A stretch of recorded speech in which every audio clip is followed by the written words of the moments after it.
আচ্ছা, কোন কোন আপুর আমার মতো বেগুন দিয়ে মুরগি দিয়ে খেতে ভালোবাসেন? আমার তো বেগুন দিয়ে মুরগি দিয়ে খেতে অনেক ভালো লাগে। আমি আগে অনেক প্রায় প্রায় রান্না করে খেতাম, তো এখন একটা বেগুন কিনা হয় না অতটা, সেজন্য খাওয়া হয় না। তো কালকে ভাবলাম যে অনেক দিন ধরে বেগুন দিয়ে মুরগি দিয়ে খাওয়া হয় না, তাহলে একটু কালকের রেসিপিটা বেগুন দিয়ে মুরগি দিয়ে শেয়ার করে আমার ভালোবাসা মানুষের সাথে যদি তাদের ভালো লাগে তাহলে অবশ্যই আমার রান্নাটা ট্রাই করবে। তো আমার তো অনেক পছন্দের বেগুন দিয়ে মুরগি দিয়ে, সেজন্য বেগুন কালকে কিনে নিয়ে আসতে না যে মুরগিগুলো দিয়ে বেগুন দিয়ে রান্না করতো। মুরগিটা আমি ফ্রিজ থেকে নামিয়ে ছোট ছোট করে টুকরা করে নিচে নিয়ে যাতে ভালো করে ময় মশলা ঢুকে যেত। আমি এটা পানি মিক্স করবো না, সামান্য পানি দিয়ে আমি এটা এভাবে কষাতে কষাতে রান্না করা ফেলাও, কোনো পানি দেবো না, সেই জন্য মুরগিটা ছোটো করে কেটে নিয়েছি। হ্যালো গাইস, কী অবস্থা? আশা করি সবাই ভালো আছেন। আর আজকের একটা নতুন ভিডিও নিয়ে চলে আসছে আপনাদের মাঝে। আশা করি আজকের ভিডিওটা আপনাদের অনেক ভালো লাগবে।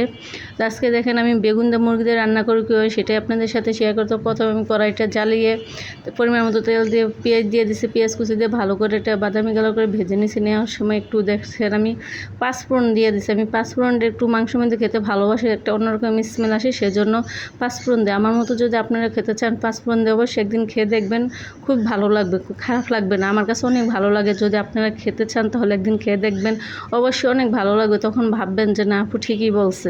তো দেখেন ফাইনালি আমি পেঁয়াজগুলো বাদামি কালার করে ভেজে নিয়ে এখন মুরগিটা ভালো করে দিয়ে ভেজে নিয়েছি তেলের মধ্যে। হালকা এরকম করে আমি রান্না করে হালকা একটু আলাদা করে ভাজি না, তেলের মধ্যে পেঁয়াজ মরিচ দিয়ে আলাদা করে ভেজে নিই। তো পরিমাণ মতো ভেজে নিয়ে এখন পরিমাণ মতো আমি আদা রসুন বাটা পরিমাণ মতো দিয়ে দিয়েছি। দিয়ে এখন পরিমাণ মতো হলুদ লবণ দিয়ে দিলাম, দিয়ে একটু ভালো করে লাড়াচাড়া দিয়ে তারপরে এখন আমি ফাইনালি মরিচের গুঁড়াটা দিব। মরিচের গুঁড়াটা যেহেতু আমি অনেক দূরে রাখি, সবসময় কাছে রাখি না, যেন একটু নিতে সময় লাগে, সেজন্য আপনাদের কাছে বলতে বলতে দেরি হয়ে যায়।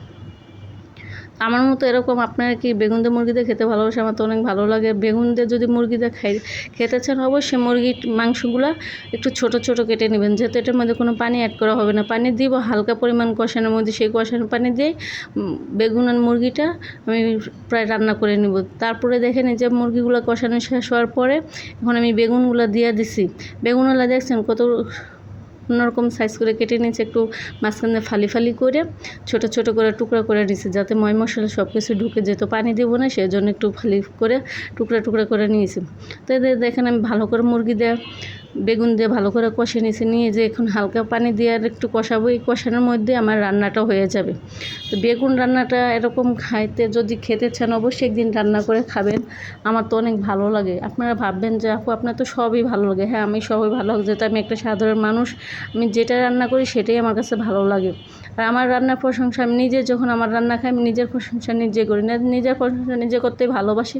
তো ফাইনালি আমার রান্নাটা হয়ে গেছে। দেখেন রান্নার শেষে দিয়ে একটু জিরার গুঁড়া দিয়ে দিছে, দিয়ে ভালো করে লাড়াচাড়া দিতেছে। দেখেন কালারটা কত সুন্দর হয়েছে। দেখেন বেগুন একটু গলে নেই, যেরকম গোটা গোটা দিছে ওরকম গোটা গোটাই রয়ে গেছে। কালারটা কত সুন্দর হয়েছে।